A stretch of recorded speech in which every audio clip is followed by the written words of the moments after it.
Hello, welcome back. And the purpose of this video is to look at 15 great Mastertronic budget titles released for the ZX Spectrum as suggested by the ZX Spectrum community. Now, if you made a suggestion and it features in this video, you are credited, so you have your name up in lights on YouTube.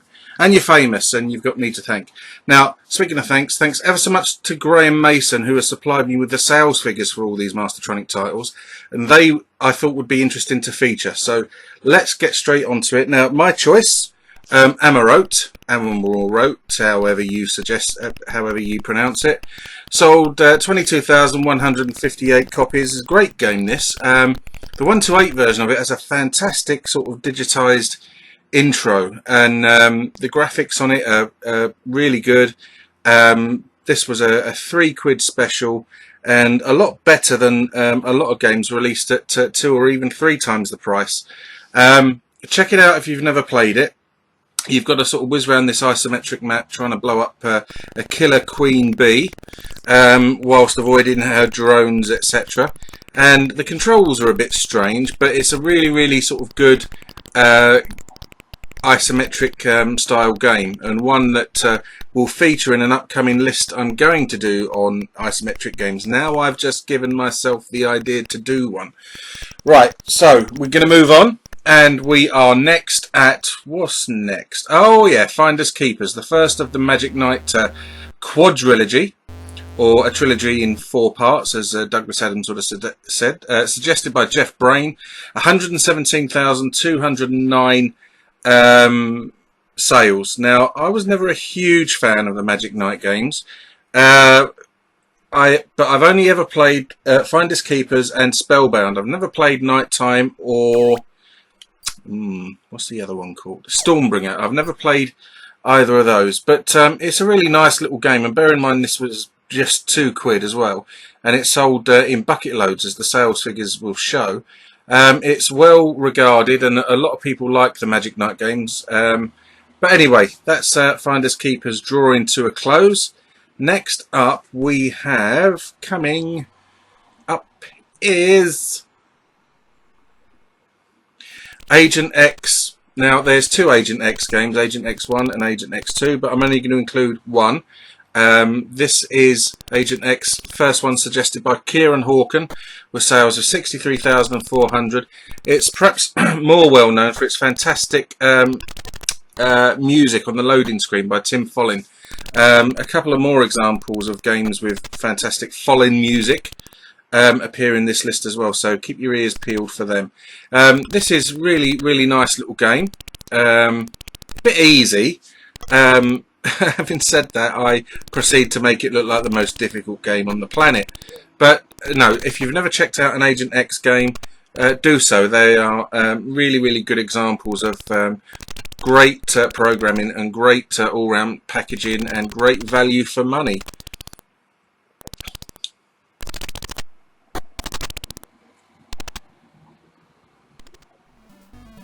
And now we have 180, the Dart Simulator. This is a cracking little game. This is suggested by Jeff Brain. Total sales of 75,906. This is full of lovely graphics. It's very difficult. You've got to obviously control the hand and stop it being ultra wobbly, and just stick to the rules of darts, basically. 501. I've never got a 9 dart finish. I think in all the time I've played this game, I'd have been lucky if I got a 300 dart finish.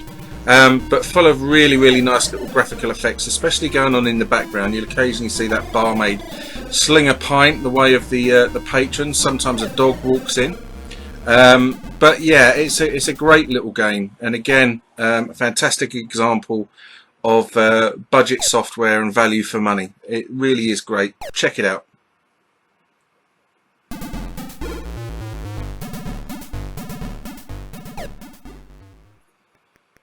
So, Curse of Sherwood. I really like this game, even though I haven't really got much of a clue what to do in it. This is by Derek Brewster, who coded Codename Matt, and also was probably was quite well known as being the adventure game reviewer for Crash magazine. Now, it's a really nice little game. You can see the graphics are sort of really nice and detailed and crisp. Everything moves nicely.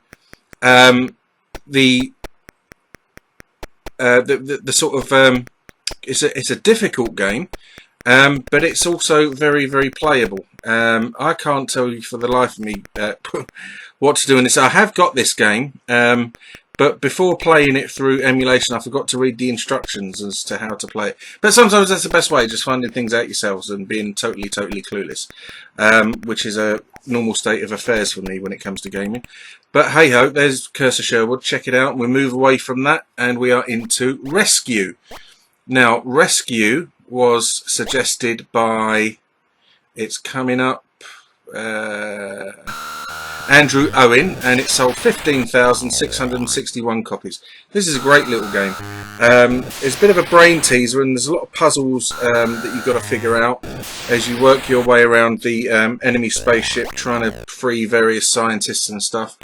And you've got to make sure you don't run out of ammunition, etc. And that you don't press the wrong button, otherwise you end up vaporized, or the spaceship lifts off with no fuel and it immediately crash lands.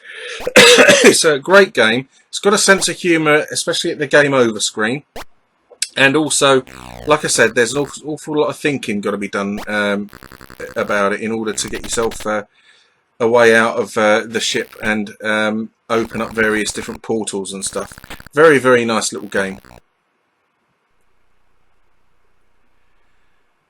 Now we come to Universal Hero, which it was suggested by Mike Davis, and it sold 45,968 copies. This is a lovely little game, sort of like space-based collect 'em up, and you've got to go around finding various bits and pieces and using those bits and pieces in order to solve the various puzzles, open up different pathways, etc. Sound-wise, it's a bit sparse, apart from when you're being attacked by an enemy. Otherwise, it's sort of more or less silent. I suppose it's realistic in that extent, in that they do say in space no one can hear you scream. Yeah, but really, really nice little game. Lovely presentation on it. Quite playable. Quite makes you think. Like, don't pick that thing up. It's plutonium, as I found out just then. But hey ho.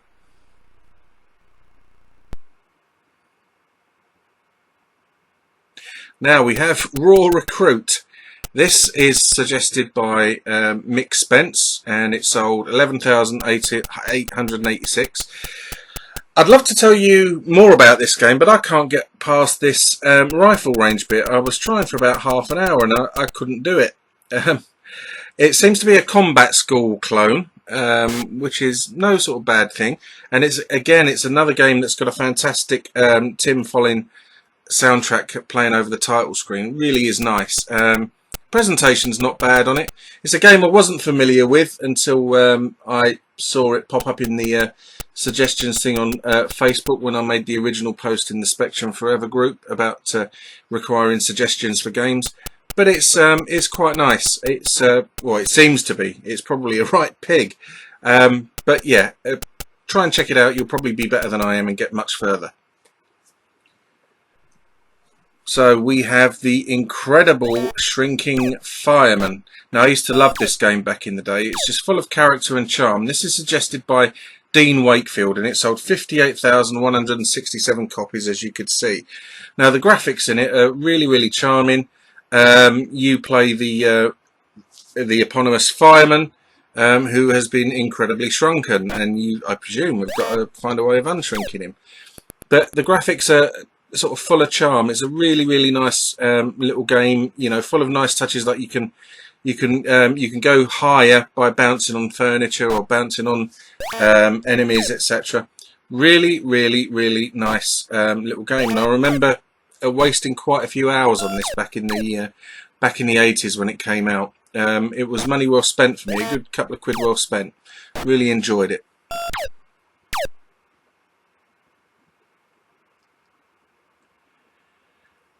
Now, coming up is a game that is suggested by Robert Hazelby. This is Colony, and it sold 16,692 copies. It's a nice little game. The premise of it is that you are that little robot there, and you are in charge of a colony that is in danger of being invaded from the outside by all these ant things. And you have to make sure that the fences of the colony are protected, amongst other things. They occasionally get broken down by the creatures, and the colony gets invaded, and you've got to sort of like buy picket fences and stuff like that, and repair them, as well as keeping everything out of the way, like making sure that all the baddies don't beat you like that. Now, quite humorous end screen there. Read that. That's really, really funny. That made me chuckle. Never seen this game before today.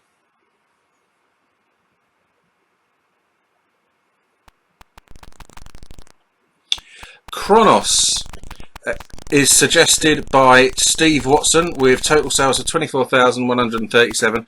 This is a great little shoot. It's nothing spectacular about it, but it's really, really nice. And again, it's one of those games that has a fantastic Tim Follin penned theme tune going over the title screen.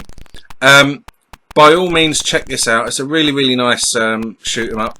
It's not going to win any awards, etc. But for £2, you know, you couldn't really argue that anything was wrong with Chronos, apart from perhaps being a little bit repetitive and lacking a little bit in variety.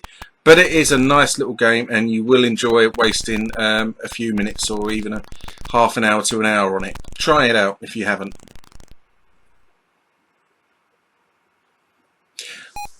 Non-Terraqueous, however you say it. Now, I loved this game back in the day. It's got one of the best covers of a Mastertronic game, I think. Now, this sold 41,539 copies, and it's a really, really nice sort of shoot 'em up stroke puzzle game in the sort of looks sort of Starquake inspired, but it's not as in depth as that game. And I always really enjoyed playing this and wandering around in it without really having much of a clue what to do. Now, you could swap from your ship into a kind of helicopter type thing. This had a sequel, Soul of a Robot, and I think there may have been a third game. I'm not too sure on that though. I'll have to check that out. Now I'm going to collect a bomb there, and then we're going to let Non-Terraqueous play out, and we are going to go into the next game, which is Jason's Gem. Now, Jason's Gem and Non-Terraqueous, Graeme Mason did has interviewed for Retro Gamer both the authors, Simon White and Stephen Curtis. You see Jason's Gem sold just over 40,000 copies there. Now I'm going to put a link to Graeme's blog website where you can check out his his interviews that appeared in Retro Gamer, as well as some of his other articles that have appeared in various publications. And check it out. Now, Jason's Gem is a really sort of basic looking game, probably the least attractive of all of them, and it's really, really quite difficult. And when I first got it, I didn't like it, but you have to stick at it, and if you stick at it, you will enjoy it, because it's got a lot of that sort of just come back to it one more time, just have one more quick go at it. But it is fiendishly difficult, but try it out. Penultimate game coming up. We have Man and His Droid. Now, this was suggested by Jonathan Burgess with sales of 46,921. This is a great little game. You are basically a farmer sort of robot thing, a shepherd sort of robot thing, and you're on an alien planet, and these things wandering around are called ramboids, and you've got to try and herd them up, which is easier said than done.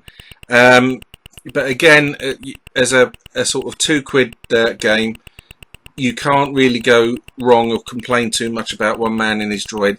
The graphics are a bit ropey, a bit chunky, but you know, the game itself is very playable and enjoyable. And again, you know, sounding like a broken record here, if you haven't checked it out, then please do so. You will enjoy it. Make sure you read the bloody instructions first, which I didn't do.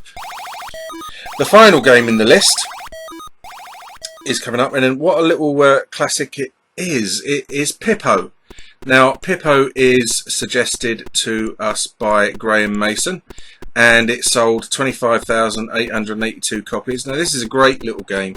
Again, I wasn't familiar with this back in the day, and only have got to know it fairly recently in the last sort of couple of months, really. And it's a basic sort of board stroke puzzle game in that you've got to turn all the coloured tiles into your preferred colour, which is shown in the bottom right hand corner of the screen.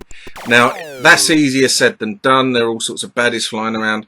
Anyway, I am going to stop rabbiting because this video has gone on long enough now, and I've gone on long enough. I would like to thank every single one of you that made a suggestion. I hope you have a great rest of the day. If you like the video, please let me know. If you wish to subscribe to the channel, please do. If you've got any suggestions that you would like to see, then please send them on. Thank you ever so much for watching. Take care of yourselves, and goodbye.